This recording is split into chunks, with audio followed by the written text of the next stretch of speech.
కూటమి ప్రభుత్వం మౌలిక సదుపాయాల అభివృద్ధికి ఎంతో కృషి చేస్తుందని కాకినాడ రూరల్ శాసనసభ్యులు పంతం నానాజీ పేర్కొన్నారు.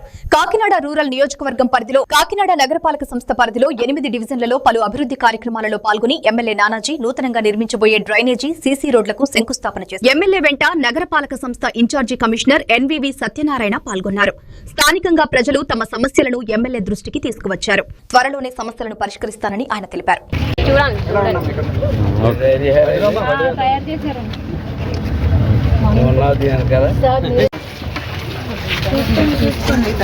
రెండోది మూడోది చేయడానికి మాట తీసుకొచ్చాను.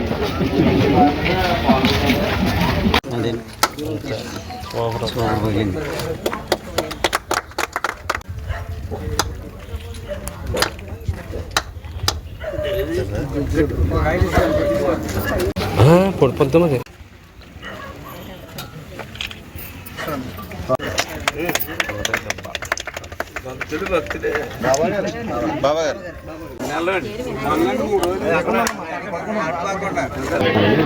అదేనా ఇప్పుడు లాస్ట్ 5 సంవత్సరాలు అరాచకం జరిగింది. ఈ అరాచకంలో ఒక కాగితం కనపట్టలేదు. ఎవడు పట్ట ఇచ్చాడు దాంట్లో ఒకటి పట్టాలి, ఒకటి ఇల్లు కట్టించుకున్నాడు, ఒకటి చోట ఇల్లు కట్టుకున్నాడు, ఇల్లు తీసేయలేవు. కారణం ఇట్లని చెప్తున్నావు, నీకు తెలిసి ఉండాలి కదా.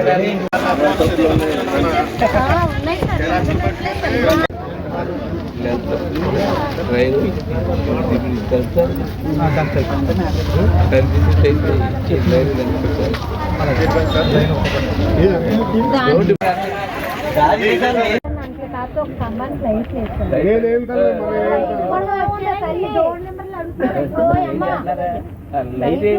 మీరు సారా చూడు చెప్పడం కాదు, మాకేదో స్క్రిప్ట్ ఉంటే మేము చేస్తాం.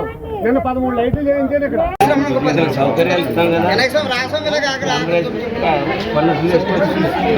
మన మున్సిపల్ శాఖ మార్చులు నారాయణ గారు, మన ఇన్ఛార్జ్ మంత్రి గారు మన కోరిన మేరకు చాలా 5 రోడ్లు మన కాకినాడలో 7-8 వార్డులు, కార్పొరేషన్లో 7-8 వార్డులు రూరల్లో ఉండడం జరిగింది. అందులో మన కొత్త కమిషనర్ గారు వచ్చిన తర్వాత మనకి 42 వార్డులో మనం ఎప్పటి నుంచో అడుగుతూ ఉన్నాం.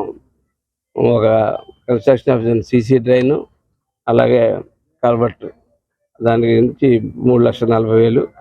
అలాగే 48వ వార్డులో construction of CC road and only CC road, అది 9,10,000. అలాగే వార్డ్ నెంబర్ 48లో construction of RCC culverts 48th and 47th రెండింటిలోనే చిన్న చిన్న రిపేర్స్ ఉన్నాయి. ఆ రిపేర్స్ చేయడానికి 2 లక్షల రూపాయలు. అలాగే 49వ వార్డులో construction of CC drain Ranganbabu function hall దగ్గర ఒక 4 లక్షల రూపాయలు. అలాగే 47వ డివిజన్లో providing CC road to Bhashyam school యార్డ్లో 47th డివిజన్ లింక్ అయ్యే రోడ్, అది 9,50,000. టోటల్ కలిసి 28 lakhs ఇక్కడ. అట్లాగే మొత్తం 55 లక్షలు ఇవ్వడం జరిగింది. అది కాక 2 కోట్ల రూపాయల చిల్లరతోటి మన జీ కన్వెన్షన్ దగ్గర నుంచి, ఎన్ఎఫ్సిఎల్ దగ్గర నుంచి ఆ రోడ్డుకి వెళ్ళేటట్టు ఒక లింక్ రోడ్, అంటే ఒక కొత్త రోడ్డు నిర్మాణం చేపడతా ఉన్నాం. ఆ రోడ్డు నిర్మాణం వల్ల కాకినాడ ట్రాఫిక్ అంతా కూడా డైవర్ట్ అవడానికి పెద్ద వెహికల్స్, ఈ కంపెనీస్ నుంచి ఉన్నటువంటి వెహికల్స్ ఏమైనా ఉంటే ఆ రోడ్ల నుంచి వెళ్ళిపోవడం జరుగుతుంది. కాబట్టి అది ఒక 2 కోట్లతోటి. అట్లాగే గో ఆశ్రమానికి ఒక 2 కోట్ల రూపాయలు వచ్చి చేసాం. 3 crores కదా, 3 crores పెట్టి చేయడం జరుగుతుంది. పని జరుగుతూ ఉంది. అట్లాగే ఇంకొక 23 లక్షల రూపాయలు మొత్తం ఈ చిల్లరగా వర్క్స్ 50 లక్షల రూపాయలు వర్క్స్ ప్రతి చోట ఉన్నాయి. టెక్నికల్ శాంక్షన్ అయినా ఇవన్నీ కూడా టెండర్లు పిలిచి స్టార్ట్ చేయడం అవుతుంది. మిగిలిన కూడా త్వరలో టెక్నికల్ శాంక్షన్ పూర్తి చేసుకున్న తర్వాత ఏదైతే మనం ప్రామిస్ చేసామో, ఏదైతే డ్రైన్స్ కానీ కల్వర్ట్స్ కానీ చిన్న రిపేర్స్, మైనర్ రిపేర్స్ వల్ల చాలా ఇబ్బందులు గురవుతున్నటువంటి మైనర్ రిపేర్స్ అన్నీ కూడా త్వరలో మాన్సూన్ పూర్తయింది కాబట్టి, ఇక్కడి నుంచి కొంచెం ఎండాకాలం వస్తుంది కాబట్టి, శీతాకాలం వస్తుంది కాబట్టి ఇక్కడి నుంచి ఈ మైనర్ రిపేర్స్ అన్నీ కూడా వచ్చేసి పరిపూర్ణమైన దశలో కొత్త కమిషనర్ గారి ఆధ్వర్యంలో ఎదురుకు తీసుకెళ్తామని చెప్పి కోరుకుంటూ తీసుకుంటాం.